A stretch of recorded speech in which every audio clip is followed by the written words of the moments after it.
اگلایا اپنی ماں پر اسی ہیجانی کیفیت میں بھڑک اٹھی جو آس پاس والوں سے بے پرواہ ہو کر ہر رکاوٹ کو ٹھکرا دیتی ہے۔ آپ سب مجھے اتنی اذیت کیوں دے رہے ہیں؟ پرنس، آپ کی وجہ سے وہ مجھے ستا کیوں رہے ہیں؟ ان 3 دنوں سے میں آپ سے شادی ہرگز نہیں کروں گا، چاہے دنیا ادھر کی ادھر ہو جائے۔ اچھی طرح سمجھ لیجئے، یاد رکھیے، آپ جیسے مسخرے سے کون شادی کرنا چاہے گا؟ ذرا آئینے میں اپنی صورت تو ملاحظہ کیجئے، جیسے آپ لگ رہے ہیں ادھر کھڑے ہوئے۔ بھلا کیوں؟ یہ مجھے آپ سے شادی کرنے کی بات پر اتنا دکھ کیوں کرتے رہے ہیں؟ آپ جانتے ہیں کیوں؟ آپ بھی ان سے ملے ہوئے ہیں۔ کسی نے تمہیں نہیں ستایا؟ گھبرائی ہوئی اوئی لائدہ بڑبڑائی۔ کسی نے ایسی بات سوچی ہی نہیں، نہ اس بارے میں ایک لفظ کہا۔ الیگزندرا چلائی، اسے کون ستا رہا ہے؟ کب ایسا ہوا؟ ایسی بات کس نے اس سے کہی ہوگی؟ کہیں ہذیان کی حالت میں تو نہیں؟ لیزا نے غصے سے کانپتے ہوئے سب کو خطاب کیا، یہ سب لوگ ان 3 دنوں سے یہی کہہ رہے ہیں۔ ہر ایک نے کہا میں ان سے شادی نہیں کروں گی، ہرگز نہیں، ہرگز نہیں۔ جذبات کے طوفان کے بعد اگلایا کی آنکھوں سے آنسوؤں کی دھار لگ گئی۔ رومال میں منہ چھپا کر ایک کرسی پر اس نے سر ٹیک دیا۔ لیکن انہوں نے کبھی پوچھا بھی؟ اگلایا صاحبہ، میں نے کبھی آپ سے شادی کی درخواست نہیں کی، پرنس نے اچانک کہا۔ کیا؟ لیزا کو فیونا نے یک بارگی حیرت و خفگی اور ہول سے چیخ کر پوچھا، یہ سب کیا ہے؟ انہیں اپنے کانوں پر بھروسہ نہیں رہا تھا۔ میرا مطلب تھا، میں کہنا چاہتا تھا، پرنس نے اٹکتی آواز میں کہا، میں صرف اگلایا کو سمجھانا چاہتا تھا، اس بات کی صفائی کرنا چاہتا تھا کہ میرا کوئی ارادہ نہیں تھا شادی کے لیے ان کی رضا، ان سے التجا کرنے کا، کبھی بھی نہیں رہا۔ میں بالکل بے قصور ہوں، خدا کی قسم بالکل بے قصور۔ میں نے کبھی نہیں چاہا، نہ کبھی خیال آیا، میں کبھی چاہوں گا بھی نہیں۔ آپ خود جان لیں گی، اطمینان رکھیے، کوئی بدمعاش آپ کی نظر میں بدنام کر رہا ہے، کوئی پرواہ نہ کیجیے۔ ان الفاظ کے ساتھ وہ اگلایا کی طرف بڑھا، جس نے اپنے چہرے پر سے رومال ہٹایا، ایک چھچلتی نظر پرنس کے سہمے ہوئے وجود پر ڈالی۔ اس کے الفاظ کا مطلب سمجھا اور کہکہوں کا ایک فوارہ اگل پڑا۔ اتنا حشاش بشاش اور بے تحاشا کہکہا، اتنا عجیب و مضحکہ خیز کہ اویلادا ضبط نہ کر سکی، خاص طور پر جب اس نے پرنس کی طرف دیکھا اور اپنی بہن کی طرف دوڑی، اسے اپنی باہوں میں لے لیا اور اس پر بھی ہنسی کا دورہ پڑ گیا۔ ایک اسکولی لڑکی جیسا اگلایا کی طرح حشاش بشاش کہکہا۔ پرنس نے ان کی طرف دیکھا تو وہ بھی یکایک مسکرانے لگا۔ خوشی اور طمانت سے دوبارہ کہا، شکر خدا کا، شکر خدا کا۔ اس وقت الیگزندرا بھی کھل کر سب کی ہنسی میں شریک ہو گئی۔ ایسا لگا کہ ان بہنوں کے کہکہے کبھی تھمیں گے نہیں۔ کیسی جنگلی لڑکیاں ہیں یہ تینوں، لیزا بیگم بڑبڑائی۔ پہلے تو ڈرا کر بدحواس کر دیتی ہیں اور پھر… لیکن پرنس شین بھی اب ہنس رہا تھا، پھر ایگنی پیولچ بھی، پھر چلبلا کولیا بھی۔ پرنس بھی یہ سین دیکھ کر ہنستا رہا۔ چلیے ہم سب ہوا خوری کو چلیں۔ اوئی لاجدہ پکاری، ہم سب چلیں گے اور پرنس کو تو چلنا ہی پڑے گا۔ آپ ہمیں کیسے چھوڑ کر چل دیں گے شریف آدمی؟ کیسے پیارے ہیں وہ اگلایا، کیوں ہے نا ماں؟ اور کیا، میں ان کو ایک بار چومنا چاہتی ہوں اور گلے لگانا، کیونکہ انہوں نے کس انداز سے ابھی ابھی اگلایا کو ساری باتیں سمجھائی ہیں۔ پیاری ممی، کیا میں انہیں چوم لوں؟ اگلایا، مجھے اجازت دو کہ تمہارے پرنس کو چوموں۔ شریر لڑکی چلائی۔ وہ واقعی لپکی اور پرنس کی پیشانی کو چوم لیا اور ان کے ہاتھ اپنے ہاتھ میں لے کر اتنی زور سے دبائے کہ وہ تقریباً چلا اٹھی۔ بے پایاں مسرت کے ساتھ اس کی طرف دیکھتے ہوئے پرنس نے اچانک جلدی سے اس کے ہاتھ اوپر اٹھا کر اپنے ہونٹوں سے لگائے اور 3 مرتبہ چومے۔ چلیے، اگلایا نے کہا، پرنس آپ میرے ہمراہ چلیں گے، کیونکہ ممی وہ منگیتر جس نے مجھے ٹھکرا دیا، آپ نے تو مجھے ہمیشہ کے لیے ٹھکرا دیا ہے نا پرنس؟ نہیں نہیں، یوں نہیں، کسی خاتون کی باہیں تھامنے کا یہ طریقہ نہیں۔ کیا آپ نہیں جانتے کہ کسی خاتون کے بازو میں بازو کس طرح ڈال کر چلتے ہیں؟ ہاں، اب ٹھیک ہے، اب ہم دوسروں سے آگے آگے چلیں گے۔ کیا آپ دوسروں سے آگے آگے تخلیے میں باتیں کرتے چلیں گے؟ وہ بے تکان بولتی جا رہی تھی اور بیچ بیچ میں کہکہے بکھیرتی۔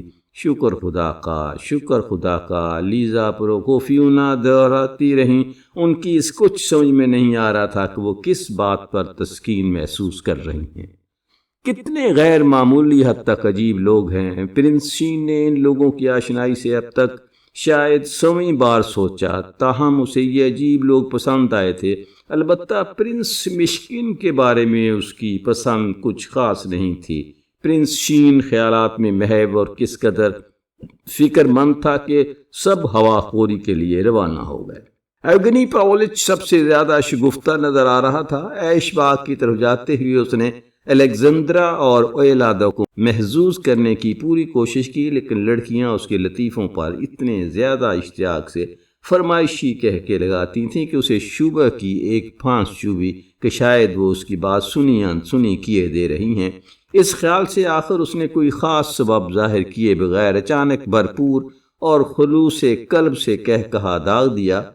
اسی قسم کا آدمی تھا وہ۔ دونوں بہنیں جو بہت ہی زندہ دل خوش خرم دکھائی پڑتی تھیں، اگایا اور پرنس کی طرف بار بار سرسری نگاہیں ڈالتی جاتی جو آگے آگے چل رہے تھے۔ ان کی چھوٹی بہن نے سریہن ان کے سامنے ایک معمہ رکھ دیا تھا۔ ادھر پرنس شین لیزا کوفیونا کو متوجہ کرنے اور قطعی غیر متعلق معاملات پر گفتگو کرنے کی کوشش کر رہا تھا، غالباً ان کے ذہن سے حالیہ واقعات ہٹانے کی غرض سے۔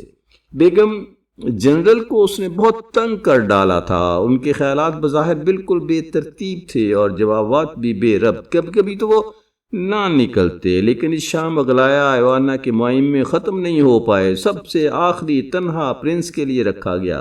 مشکل سے وہ لوگ بنگلے سے 100 قدم گئے ہوں گے کہ اگلایا نے ایک تیز مگر دھیمی آواز میں اپنے خاموش ہمراہی سے کہا، آپ دائیں طرف دیکھ رہے ہیں؟ پرنس نے دیکھا۔ ذرا غور سے دیکھیے، آپ وہ پارک میں رکھے ادھر اس بینچ کو دیکھ رہے ہیں؟ ان 3 بڑے درختوں کے قریب وہ سبز بینچ۔ پرنس نے اس بات میں جواب دیا، کیا وہ جگہ آپ کو پسند آئی؟ میں صبح سویرے کبھی کبھی وہاں جاتی ہوں، صبح 7 بجے جب سب پڑے سوتے ہیں اور تنہا بیٹھتی ہوں۔ پرنس بدبدایا کہ ہاں، خوب جگہ ہے، اور اب مجھے چھوڑ دیجئے۔ اب میں آپ کی باہوں کے سہارے نہیں چلنا چاہتی۔ یا بہتر ہو آپ میری باہیں تھام لیں، لیکن منہ سے ایک لفظ نہ نکالیں۔ میں اپنے ہی خیالات میں گم رہنا چاہتی ہوں۔ یہ تاکید فضول تھی، کیونکہ اس کے بغیر بھی پرنس راستے بھر غالباً ایک لفظ منہ سے نہ نکالے چل رہے تھے۔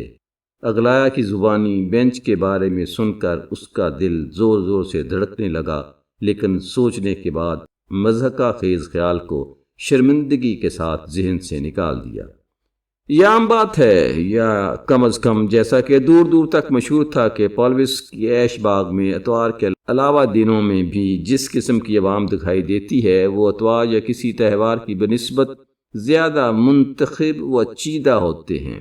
جب شہر سے آئے ہوئے ہر قسم کے لوگوں کی ریل پیل ہوتی ہے، عورتوں کے لباس سادہ مگر کافی ٹھاٹھ دار ہوتے ہیں۔ بینڈ سٹینڈ کے گرد جمع ہونا بھی ایک رواج ہے، جہاں بینڈ باجا، جو غالباً ہمارے ملک میں اس قسم کے بینڈوں میں بہترین ہے، اپنا سنگیت پیش کرتا ہے اور تازہ ترین دھنیں بجاتا ہے۔ لوگوں کا رویہ مخصوص گھریلو ماحول یا دوستانہ بے تکلفی کے باوجود بڑا ہی شائستہ و مناسب رہا کرتا ہے۔ موسم گرما کے لیے آئے ہوئے لوگ اپنے ملنے والوں سے سلام دعا کرنے جاتے ہیں۔ بہت سے لوگ تو خاص اسی غرض سے ادھر آتے ہیں اور پورے خلوص کے ساتھ اس عمل سے راحت محسوس کرتے ہیں۔ کچھ ایسے بھی ہوتے ہیں جو صرف موسیقی کا لطف اٹھانے آتے ہیں۔ شور پکار دنگے وغیرہ محض اتفاقی ہیں، گرچہ کبھی کبھی ہوتے رہتے ہیں، بلکہ اتوار کے علاوہ دوسرے دنوں میں بھی ہو جاتے ہیں۔ خیر، اس سے پاک ہونا بھی ممکن نہیں۔ اس قابل ذکر شام کو موسم بڑا فرحت بخش اور باغ میں خاصی بھیڑ تھی۔ بینڈ سٹینڈ کے قریب کی ساری جگہیں پر تھیں، اس لیے ہماری ٹولی نے ذرا الگ باغ کے بائیں ہاتھ باہر والے دروازے کے قریب کرسیوں پر نشست جمائی۔ موسیقی اور ہجوم نے بیگم لیزا کا دل کسی قدر خوش کیا اور لڑکیوں کی توجہ بٹ گئی، جنہوں نے وہاں جان پہچان والوں کے ساتھ خوش اخلاقی سے مسکرا کر آنکھوں اور سر کے اشارے سے سلام دعا کر لی، لوگوں کے لباس پر نظر ڈالی، کئی ایک عجیب وضع قطع پر تبصرہ و تمسخر بھی کیا۔ ایگنی پیلوچ بھی اپنے شناسائیوں سے بار بار جھک کر ملتا رہا۔ اگلایا اور پرنس سب تک ساتھ ساتھ تھے تو بعض لوگوں کی نظر ادھر اٹھتی تھی۔ جلد ہی کئی نوجوان ان کے شناسائی ان نوجوان لڑکیوں اور ان کی ماں سے ملے اور ان میں سے 2-3 گپ شپ کے لیے وہیں ٹھہر گئے۔ یہ سب ایوگنی ویلچ کے دوست تھے۔ ان میں سے ایک نوجوان افسر جو بڑا خوب رو، بہت زندہ دل اور باتونی تھا، اگلایا سے گفتگو کرنے لگا، جسے متوجہ کرنے کی اس نے بڑی کوشش کی تھی۔ اگلایا اس سے بڑی خوش اخلاقی سے پیش آئی اور سارا وقت خوش دلی سے ہنستی رہی۔ ایگنی پاولچ نے پرنس سے نوارت کا تعارف کرانے کی اجازت چاہی۔ پرنس مشکل سے سمجھ پایا کہ اس سے کیا کہا جا رہا تھا، لیکن تعارف ہو گیا اور دونوں نے ادب سے سر جھکایا اور مصافحہ کیا۔ ایگنی پاولچ کے دوست نے کچھ پوچھا، لیکن پرنس نے جواب نہ دیا، یا پھر منہ ہی منہ میں کچھ کہہ گیا۔ اس کی سمجھ میں نہ آیا، اس لیے اس نے غور سے پرنس کی طرف دیکھا اور پھر ایگنی پاولچ کی طرف اچٹتی نظر ڈالی اور سمجھ گیا کہ موخر ذکر نے تعارف پہلے سے کیوں کروایا۔ وہ پھیکی ہنسی ہنسا اور پھر اپنی توجہ اگلایا کی طرف پھیر دی۔ صرف ایگنی پاولچ نے دیکھا کہ اس موقع پر اگلایا ایک دم گلنار ہو گئی تھی۔ پرنس نے دھیان ہی نہ دیا کہ اور لوگ اگلایا سے باتیں کرنے اور ریجھنے میں لگے ہیں۔ کبھی کبھی تو وہ اس بات سے بھی تقریباً غافل رہا کہ اس کے برابر بیٹھا ہے۔ وہ کبھی چاہتا کہ کاش کہیں دور چلا جاتا، اس جگہ سے جہاں وہ تھا، غائب ہو جاتا۔ وہ کسی بے رونق ویران جگہ کو پسند کر لیتا، جہاں وہ بالکل یکو تنہا اپنے خیالات میں مگن رہتا، کسی کو اس کا اتا پتہ نہ ہوتا، یا کم از کم وہ اپنے گھر کے برآمدے میں ہی ہوتا۔ ان لوگوں کی بھیڑ سے الگ لفدیف بھی نہیں، نہ ہی بچے۔ وہ اپنے صوفے پر جا پڑتا، تکیوں میں اپنا چہرہ دسائے اسی طرح دن بھر پڑا رہتا، پھر ساری رات اور دوسرے دن تک۔ دوسرے لمحوں میں اس کی محویت اسے پہاڑوں پر لے جاتی، خصوصاً ایک خاص مقام پر جسے وہ بڑے پیار سے یاد کرتا اور جہاں وہ شوق سے جایا کرتا جب وہ وہاں ٹھہرا تھا۔ نیچے اس نے دیہات کو دیکھا تھا، وہ آبشار جو بمشکل نظر آتا جب وہ ایک باریک جھرنا بن کر نیچے گرتا، وہ سفید بادل اور وہ پرانے قلعے کے کھنڈر۔ اس کی آرزو تھی کہ وہ وہاں پہنچ جائے، خود کو دوبارہ وہاں پائے اور صرف ایک ہی بات کے متعلق سوچتا اور اپنی باقی زندگی کسی بھی چیز کے متعلق نہیں۔ اور یہ 1000ویں کے لیے کافی ہوتا۔ اگر اس کے گرد لوگ اسے فراموش بھی کر دیتے تو کیا فرق پڑتا، اور کتنا اچھا ہوتا کہ یہ لوگ اسے ملے ہی نہ ہوتے اور یہ سب کچھ نہ ہوتا سوائے ایک خواب کے۔ بے شک کیا یہ بالکل ایک ہی بات نہ تھی، خواب اور حقیقت۔ کبھی کبھی وہ یک بارگی اگلایا کو گھورنے لگتا، اس کی آنکھیں اس کے چہرے پر ایک وقت میں 5 منٹ تک گڑی رہتی، مگر اس کی ٹکٹکی بڑی عجیب تھی۔ وہ اس کی طرف یوں دیکھتا جیسے وہ ایک ایسی چیز تھی جو ایک کوس دور واقع تھی، جیسے وہ گوشت پوست ہونے کی بجائے ایک تصویر تھی۔ آپ مجھے اس طرح کیوں دیکھ رہے ہیں پرنس؟ اس نے دفعتاً سوال کیا، اپنے گرد لوگوں کی شگفتہ اور رنگین گفتگو کو توڑتے ہوئے۔ آپ مجھے ڈرا دیتے ہیں۔ مجھے ایسا لگتا ہے کہ آپ میری طرف بڑھنا اور میرا چہرہ چھونا چاہتے ہیں تاکہ اپنی انگلیوں سے محسوس کر سکیں، یا میری طرف اسی طرح دیکھ رہے ہیں، ہے نا ایوگنی پاولچ؟ پرنس نے یہ الفاظ نکلتے سنے۔ اسے حیرانی ہوئی کہ یہ کہے کیوں گئے۔ ایک لمحہ اس نے غور کیا، شاید اچھی طرح سمجھے بغیر کہ کیا کہا گیا، لیکن کوئی جواب نہ دیا۔ پھر یہ دیکھ کر کہ اگلایا اور دوسرے سب ہنس رہے ہیں تو اس نے یک بجک اپنا منہ کھولا اور ان کی ہنسی میں شریک ہو گیا۔ کہے بلند ہونے لگے۔ وہ افسر جو طبعاً خوش دل تھا کھلکھلا کر ہنسنے لگا۔ ایڈیٹ، اگلایا نے دفعتاً خفگی سے دل ہی دل میں کہا۔ خدایا، کیا یہ ایسی ہے؟ کیا اس کا سر پھر گیا ہے؟ لیزا دانت پیستے ہوئے بڑبڑائیں۔ اس کے مذاق کرنے کا طریقہ ہے جیسے اس نے تب غریب سردار کہہ کر کیا تھا۔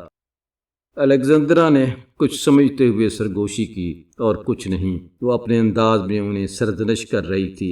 ہاں، اس مرتبہ وہ مذاق سے آگے نکل گئی۔ اسے بند ہونا چاہیے تھا ممی۔ تھوڑی دیر پہلے وہ مذاق کی ایکٹنگ کر رہی تھی اور ہمیں ڈرا رہی تھی۔ یہ تو اچھی بات ہوئی کہ ایسے ایڈیٹ کو نشانہ بنا رہی تھی۔ ماں نے جواب میں کانا پھوسی کی۔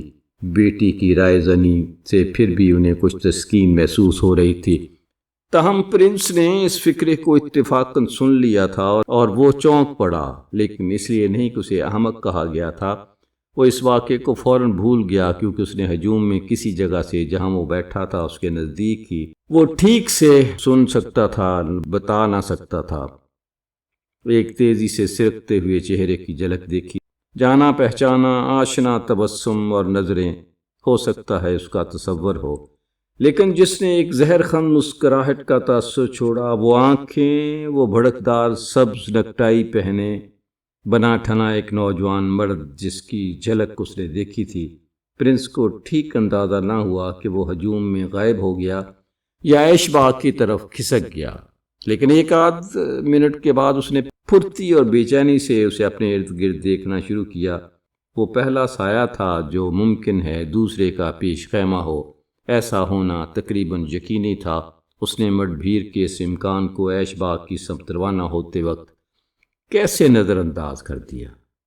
یہ بھی سچ ہے کہ اسے اس بات کا پورا اندازہ نہ تھا کہ ہمیں کدھر جانا ہے۔ اس کی ایسی حالت تھی، اگر محویت کچھ کم ہوتی تو پاؤ گھنٹہ پہلے غور کیا ہوتا کہ اگلایا بھی بار بار اپنے ارد گرد بڑی بے چینی سے اچٹتی نظروں سے دیکھ رہی تھی، جیسے اسے کسی چیز یا شخص کی تلاش ہو۔ جب اس کا تردد ظاہر ہو گیا تو اگلایا کی بے چینی اور بے اطمینانی بھی بڑھی، اور پرنس نے پیچھے دیکھا تو اس نے بھی فوراً ویسا ہی کیا۔ جلد ہی ان کے اندیشوں کی وجہ ظاہر ہو گئی۔ بازو کے باہر جانے والے دروازے کے قریب سے، جہاں پرنس اور سارا بیپانچین خاندان بیٹھا تھا، یکا یک لوگوں کا ایک اچھا خاصا گروہ، جن کی تعداد کم از کم 1 درجن ہوگی، نمودار ہوئی۔ آگے آگے 3 عورتیں تھیں جن میں 2 بڑی انتہائی حسین تھیں، اس لیے کوئی تعجب کی بات نہ تھی کہ کافی شہدائی ان کے پیچھے پیچھے چل رہے تھے، لیکن عورتوں اور ان کے شہدائیوں میں ایسا نرالا پن تھا کہ وہ بینڈ سٹینڈ کے گرد لوگوں کے مجمع سے بے جوڑ لگ رہے تھے۔ انہیں جلد ہی ہجوم کے تقریباً سب لوگوں نے توجہ سے دیکھا، اکثر تو ایسے بن گئے کہ جیسے انہیں دیکھا ہی نہیں۔ پھر بھی انہوں نے ان نوجوانوں میں سے چند کو ہنسنے پر مجبور کیا جنہوں نے دبی زبان سے کچھ رائے زنی کی۔ انہیں نظر انداز کرنا مشکل تھا، وہ لوگ اپنی نمائش کرنے آئے تھے، زور زور سے باتیں کرتے اور ہنستے جا رہے تھے۔ غالباً ان میں سے بہت سے مدہوش تھے، اگرچہ ان میں کچھ نفیس اور کچھ خوش وضع لباس بھی تھے۔ پھر کئی عجیب سمکی، عجیب لباس، عجیب لال بھبوکا چہرے، کئی ایک فوجی بھی تھے، کچھ اتنے کم عمر بھی نہ تھے، اور کچھ سنجیدہ خوش قطع ڈھیلے ڈھالے کپڑوں میں بھی، کف کے بٹنوں اور انگوٹھیوں سے لیس، چمچماتی وگیں اور بالکل سیاہ رنگ کے گل مچھے چہرے پر شرافت کے مگر ساتھ ہی بیزاری کے آثار۔ تاہم سوسائٹی میں ایسے لوگوں سے یوں پرہیز کیا جاتا ہے جیسے پلیگ سے۔ وہ سوسائٹی جو پیٹرسبرگ کے نزدیک کی گرمائی صحت گاہوں میں رہتی ہے، اس میں سے اکثر سخت محتاط اور بے حد معزز لوگ ہوتے ہیں، لیکن بے حد محتاط لوگ بھی اس خطرے سے محفوظ نہیں جب ایک چھجے کے نیچے سے گزرتے وقت کوئی اینٹ نکل کر ان پر گر پڑے۔ اس قسم کی اینٹ اب بینڈ سٹینڈ کے گرد منتخب مجمع پر گرنے ہی والی تھی۔ پاولفس کے ایش باغ کے تختوں سے 3 زینیں نیچے بینڈ سٹینڈ کے گرد کی نشستیں تھیں۔ یہ ٹولی جس کا ہم نے ذکر کیا ان زینوں پر تھوڑی دیر کے لیے ٹھہری، لیکن عورتوں میں سے ایک نے آگے ایک قدم بڑھایا اور اس کے ساتھیوں میں صرف 2 ہی جری نکلے جو اس کے نقش قدم پر چلے۔ ان میں سے ایک ادھیڑ عمر کا سیدھا سادہ آدمی، دیکھنے میں اچھا خاصا، لیکن جسے دنیا میں کسی سے وابستگی نہیں ہوتی، یعنی ان میں سے ایک جو کسی کو نہیں جانتے مانتے، نہ ہی انہیں کوئی جانتا مانتا ہے۔ دوسرا جو دیکھنے میں اوباش معلوم ہوتا تھا اور بے حد بد وضع و بد اتوار، اس سن کی عورت کے پیچھے اور کوئی نہیں آیا جس نے سیڑھیاں اترتے وقت پیچھے دیکھا ہی نہیں۔ اسے پرواہ نہ تھی کہ کوئی اس کے پیچھے آ بھی رہا ہے یا نہیں۔ وہ پہلے کی طرح زور زور سے ہنستی بولتی چلی آ رہی تھی۔ اس کے کپڑے قیمتی تھے اور خوش مزاقی کا نمونہ، اگرچہ اس موقع کی مناسبت سے کچھ زیادہ ہی شاندار تھے۔ وہ بینڈ سٹینڈ پار کر کے سڑک کی طرف بڑھی، جہاں ایک پرائیویٹ گاڑی کسی کے انتظار میں کھڑی تھی۔ اسے دیکھے ہوئے پرنس کو 3 مہینے کا عرصہ گزر چکا تھا۔ جب وہ پیٹرسبرگ آیا تھا تبھی وہ اس سے ملنے کا ارادہ کر رہا تھا، لیکن وہ ہچکچاتا تھا، شاید کوئی پر اسرار کھٹکا تھا۔ بہرحال وہ تصور نہ کر سکتا تھا کہ اس سے دوبارہ ملنے پر اس کا کیا تاثر ہوگا۔ اس نے ہچکچاتے ہوئے تصور کرنے کی کبھی کبھی کوشش ضرور کی تھی، لیکن ایک بات بالکل یقینی تھی کہ وہ ملاقات بڑی تکلیف دہ ہوگی۔ ان 6 مہینوں کے دوران کئی مرتبہ اس نے پہلی پہچانی کیفیت کو یاد کیا جو اس کے اندر اس عورت کے چہرے سے ابھری جب اس نے صرف اس کی تصویر دیکھی تھی۔ اسے یاد آیا کہ اس میں بہت کچھ تھا جو تکلیف دہ تھا۔ اس بات میں 1 مہینہ بھر جب وہ اس سے روزانہ ملا کرتا تھا، اس کا اتنا خراب اثر پڑا کہ ان حالیہ واقعات کی کسی یاد سے پیچھا چھڑانے کے لیے اسے کبھی کبھی بڑی کشمکش کرنا پڑتی۔ اس عورت کے چہرے میں کوئی ایسی بات تھی جو اسے شدید ذہنی اذیت پہنچاتی تھی۔ ریگوزین سے بات کرتے وقت پرنس نے اپنے احساس کی تشریح ایک بے پایاں رحم سے کی تھی، اور یہ حقیقت تھی تصویر میں بھی اس کا چہرہ دیکھ کر اس کا دل درد مندی کے حقیقی کرب سے بھر گیا تھا۔ اس مخلوق کے لیے درد مندی اور غم کا تاثر اس کے دل سے کبھی جدا نہ ہوا۔ اب بھی وہی حال تھا، بلکہ اب تو وہ اور پختہ اور راسخ ہو گیا تھا۔ وہ ہمیشہ ریگوزین کے سامنے اپنے خیال کو ظاہر کرنے کے طریقے سے غیر مطمئن رہا، اور اب صرف اس کے یکایک نمودار ہونے پر پرنس کو اندازہ ہوا، شاید ایک قسم کے فوری جذبے کے تحت، کہ ریگوزین سے بات کرتے وقت اس کے الفاظ میں کاہے کی کمی تھی، اور وہ تھی اس کے الفاظ میں دہشت کا اظہار۔ ہاں، دہشت۔ اب اس وقت وہ اپنے ذاتی علم کی بنا پر اچھی طرح باخبر تھا، اور پورے اعتماد کے ساتھ کہ وہ عورت خبتی تھی۔ اگر کوئی شخص کے امکان کو دل میں جگہ دے سکے اور ناگہاں اسے زنجیروں میں جکڑا ہوا دیکھے، آئینی سلاخوں کے پیچھے، وارڈر کی لاٹھی کے نیچے، اس وقت اس کے دل پر جو گزرے گی اس سے مشابہ اس لمحے پرنس کی کیفیت تھی۔ کیا بات ہے؟ اگلایا نے سرگوشی کرتے ہوئے اسے مخاطب کیا اور اس کے بازو کو بھولے پن سے کھینچا۔ پرنس نے اپنا سر اس کی طرف موڑا اور دیکھا، اس کی سیاہ آنکھوں میں جھانکا جو کسی سبب سے چمک رہی تھیں۔ کس وجہ سے؟ اس نے مسکرانے کی کوشش کی، لیکن پھر اچانک گویا اسے اپنے ذہن سے خارج کرتے ہوئے اپنی نظریں دائیں طرف پھیر کر اس اذیت رساں سائے کی طرف دیکھنے لگا۔ نستاسیا فلیپودنا اس وقت لڑکیوں کی کرسیوں کے قریب سے گزر رہی تھی۔ اسی اثنا میں ایوگنی پاولچ زور آواز میں جلدی جلدی الیگزندرا سے کچھ کہہ رہا تھا جو اسے از حد دلچسپ و پر لطف معلوم ہوئی۔ پرنس کو یاد آیا کہ اگلایا نے یکایک نیم سرگوشی میں چوٹ کی۔ کیسی ہے؟ اگلایا کا لفظ ناتمام اور مبہم رہا، اگرچہ کچھ نہ کہا لیکن تیر کمان سے نکل چکا تھا۔ نستاسیا فلیپودنا جو اس طرح گزر رہی تھی جیسے اس نے خاص طور پر کسی کو نہ دیکھا ہو، یک بجک ان کی جانب مڑی، گویا اسی لمحے ایگنی پاولچ پر نظر پڑی تھی۔ ہلو، یہ تو یہاں موجود ہے، وہ پکاری اور وہیں ٹھہر گئی۔ اس کا پتہ تو قاصدوں کی فوج بھی نہیں لگا سکتی، اور یہ یہاں جیسے ارادہ کر کے بیٹھا ہے۔ بھلا کس کو گمان ہوگا؟ ارے میں تو سمجھی تم وہاں ہو گئے اپنے چچا کے پاس، وہ بولتی گئی۔ ایوگنی پاولچ سرخ ہو گیا۔ نستاسیا فلیپودنا کی طرف ایک قہر آلود نگاہ ڈالی اور جلدی سے منہ دوسری طرف پھیر لیا۔ کیا ہے تمہیں ابھی تک معلوم نہیں ہوا؟ ذرا دیکھنا، اس نے پہچانا تک نہیں۔ ارے اس نے اپنے آپ کو گولی مار لی، تمہارے چچا نے آج صبح ہی خود کو گولی مار لی۔ مجھے ذرا پہلے 2 بجے کسی نے بتایا۔ آدھے شہر کو خبر ہے، سرکاری خزانے کا 3.5 لاکھ غائب ہے، کوئی کہتا ہے 5 لاکھ، اور میں سوچتی تھی کہ وہ تمہارے لیے بہت بڑی دولت چھوڑ جائے گا۔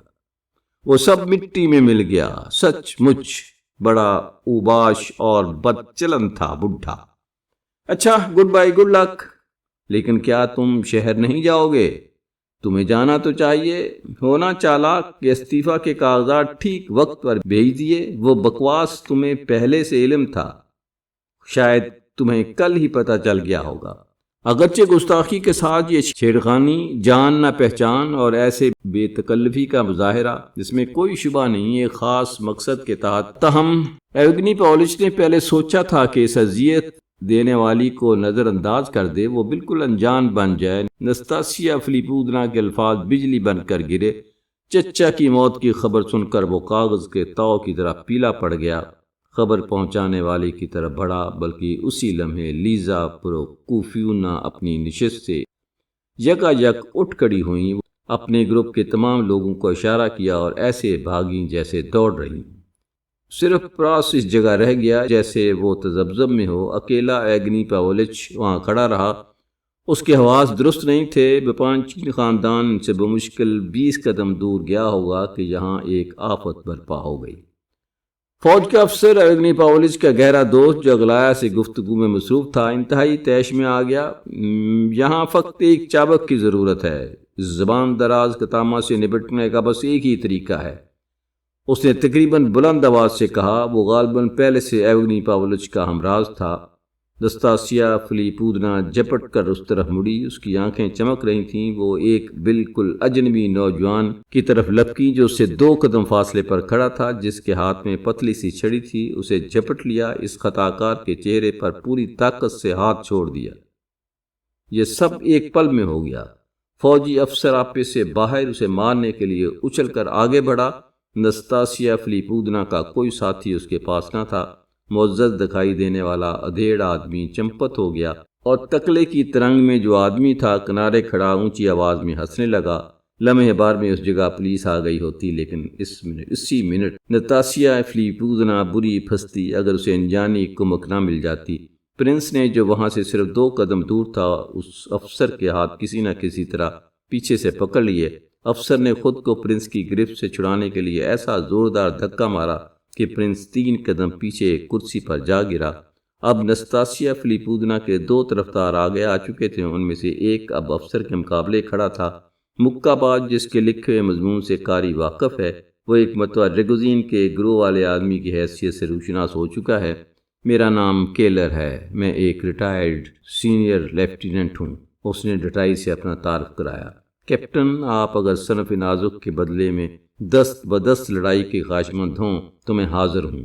مکے بازی کے انگریزی فن کے ساتھ کیپٹن دگیلو مت، آپ کی جان لیوا توہین پر مجھے آپ سے ہمدردی ہے، لیکن میں اجازت نہیں دے سکتا کہ آپ عورت ذات پر اپنے مکے کا استعمال کریں، وہ بھی کھلم کھلا لوگوں کے سامنے۔ اگر آپ کوئی اور طریقہ پسند کرتے ہیں جو ایک عزت دار شریف آدمی کے شان ہو تو بے شک آپ سمجھ گئے ہوں گے کیپٹن۔ کیپٹن نے خود پر قابو پا لیا تھا، اب اس کی طرف مطلق توجہ نہ دی۔ عین اس وقت ریگوزین ہجوم سے برآمد ہوا۔ نستاسیا فلیپودنا کے ہاتھ میں ہاتھ ڈالا، اسے ہٹا کر لے گیا۔ ریگوزین خود بد حواس تھا، رنگ پھک اور بدن میں تھرتھری، تاہم نستاسیا فلیپودنا کو وہاں سے ہٹاتے وقت افسر کے منہ پر اس کا مذاق اڑاتے ہوئے ہنسا اور آہستہ سے ایک بازاری اکڑ فون سے کہا، اختو، اچھا سبق ملا، منہ لال ہو رہا ہے، اختو۔ کیپٹن، جس نے اپنے آپ کو سنبھال لیا تھا اور اس بات سے بخوبی واقف کہ اسے کس قسم کے لوگوں سے واسطہ پڑا ہے، پرنس کی طرف مڑا جو اپنی کرسی سے اٹھ چکا تھا اور اپنے گال پر رومال لگائے ہوئے اس نے بڑے ادب سے کہا، پرنس مشکن ہے نا، جن سے ملنے کا مجھے شرف ہوا ہے؟ وہ بالکل پگلی ہے، دیوانی، آپ یقین کیجئے، پرنس نے کپکپاتے لہجے میں کہا اور کسی وجہ سے اپنے کانپتے ہوئے ہاتھ اس کی طرف بڑھا دیے۔ میں اس اطلاع پر ناز تو نہیں کر سکتا، لیکن آپ کا نام ضرور جاننا چاہتا ہوں۔ اس نے سر ہلایا اور چلا گیا۔ پولیس ٹھیک 5 سیکنڈ کے بعد آئی، جب اس واردات میں حصہ لینے والے آخری شریک بھی جا چکے۔ یہ سارا سانحہ 2 منٹ سے زیادہ نہیں چلا۔ چند تماشائی اپنی کرسیوں سے اٹھ کر چل دیے، دوسروں نے نشستیں بدل لیں، بعضوں نے اس تماشے سے خوب مزہ لیا اور لوگ جو تھے انہوں نے بڑی دلچسپی ظاہر کی۔